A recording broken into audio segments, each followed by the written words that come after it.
Hi news ಫಸ್ಟ್ಗೆ ಸ್ವಾಗತ. ನಾನು ನವೀನ್ ಕುಮಾರ್ ಬಿ ಎನ್. ಮದುವೆಯ ಡೇಟ್ ಹಾಗೂ ಟೈಮ್ ಫಿಕ್ಸ್ ಆದ ತಕ್ಷಣ ಮುಂದಿನ ಕೆಲಸ ಅಂತಂದರೆ ಕಲ್ಯಾಣ ಮಂಟಪ ಬುಕ್ ಮಾಡೋದು. ಕೆಲವರು ಹಾಲ್ಗಳಲ್ಲಿ ಮದುವೆ ಆಗ್ತಾರೆ. ಇದು ಇಲ್ಲ ಅಂತಂದರೆ ದೇವಸ್ಥಾನಗಳಲ್ಲಿ ಅಥವಾ ಹಳ್ಳಿಗಳಲ್ಲಾದರೆ ರಸ್ತೆಗಳಲ್ಲೇ ಸೆಟ್ ಹಾಕ್ಕೊಂಡು ಗಂಡು ಹೆಣ್ಣು ಮದುವೆ ಆಗ್ತಾರೆ.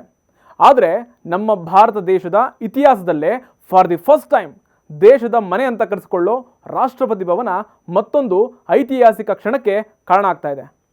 ಪ್ರೆಸಿಡೆಂಟ್ ಹೌಸ್ ಅಂತಂದರೆ ಒಂದು ಲೆಕ್ಕದಲ್ಲಿ ಅತಿ ಹೆಚ್ಚು ಸೆಕ್ಯೂರಿಟಿ ಇರುತ್ತೆ. ಸಣ್ಣ ಇರುವೆ ಕೂಡ ನುಗ್ಗೋದಕ್ಕೂ ಕೂಡ ಸಿಬ್ಬಂದಿ ಪರ್ಮಿಷನ್ ಇರಬೇಕು. ಅಂಥದ್ರಲ್ಲಿ ರಾಷ್ಟ್ರಪತಿ ಭವನದಲ್ಲಿ ಒಂದು ಮದುವೆ ನಡೀತಾ ಇದೆ.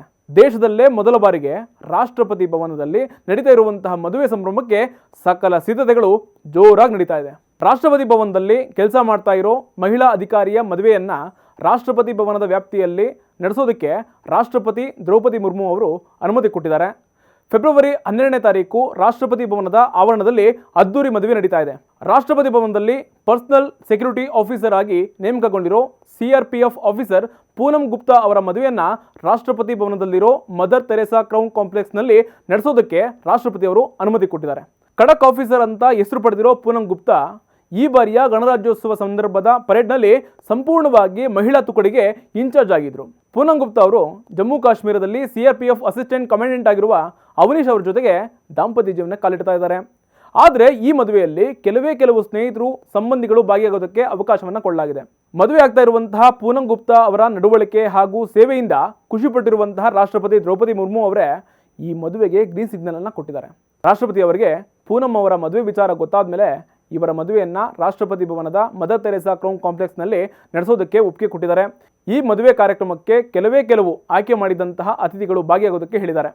ರಾಷ್ಟ್ರಪತಿ ಭವನಕ್ಕೆ ಬರುವಂತಹ ಅತಿಥಿಗಳಿಗೆ ಪ್ರವೇಶ ಅನುಮತಿ ಅಗತ್ಯವಿರುವಂತಹ ಔಪಚಾರಿಕ ಪ್ರಕ್ರಿಯೆಗಳು ಕೂಡ ನಡೆಯುತ್ತೆ.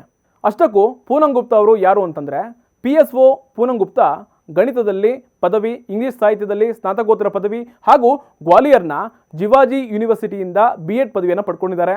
2018ರಲ್ಲಿ UPSC CAPF ಪರೀಕ್ಷೆಯಲ್ಲಿ 81ನೇ ರ್ಯಾಂಕನ್ನು ಪಡೆದುಕೊಂಡಿದ್ದರು. ಇದರ ಹಿಂದೆ ಬಿಹಾರದ ನಕ್ಸಲ್ ಪೀಡಿತ ಪ್ರದೇಶದಲ್ಲಿಯೂ ಕೂಡ ಕೆಲಸವನ್ನು ಮಾಡಿ ಕರ್ತವ್ಯದ ನಿಷ್ಠೆಯನ್ನು ಮೆರೆದು ಸೈ ಅನಿಸ್ಕೊಂಡಿದ್ರು. ಪೂನಂ ಗುಪ್ತಾ ಇನ್ಸ್ಟಾಗ್ರಾಮ್ನಲ್ಲೇ ತುಂಬ ಆಕ್ಟಿವ್ ಆಗಿರ್ತಾರೆ. ಅದರಲ್ಲಿ CRPF ಯೂನಿಫಾರ್ಮ್ನಲ್ಲಿರೋ ಸಾಕಷ್ಟು ಫೋಟೋಗಳನ್ನು ಹಂಚ್ಕೊಳ್ತಾರೆ. ಮಹಿಳೆಯರ ಸಮಸ್ಯೆಗಳು ಹಾಗೂ ಸಬಲೀಕರಣದ ಬಗ್ಗೆ ಹೆಚ್ಚು ಉತ್ಸಾಹವನ್ನು ಹೊಂದಿರುವಂತಹ ಪೂನಂ ಗುಪ್ತಾ ಅವಾಗವಾಗ ಪೋಸ್ಟ್ಗಳನ್ನು ಹಾಕಿ ವಿದ್ಯಾರ್ಥಿಗಳಿಗೆ ಇನ್ಸ್ಪೈರ್ ಮಾಡ್ತಾರೆ. ತಮ್ಮ ಇನ್ಸ್ಟಾಗ್ರಾಮ್ ಹ್ಯಾಂಡಲ್ ಮೂಲಕ ಅವರು ಮಾಡುವಂತಹ ಸಾಕಷ್ಟು ಅಭಿಯಾನಗಳ ಬಗ್ಗೆ ಜಾಗೃತಿ ಮೂಡಿಸ್ತಾರೆ.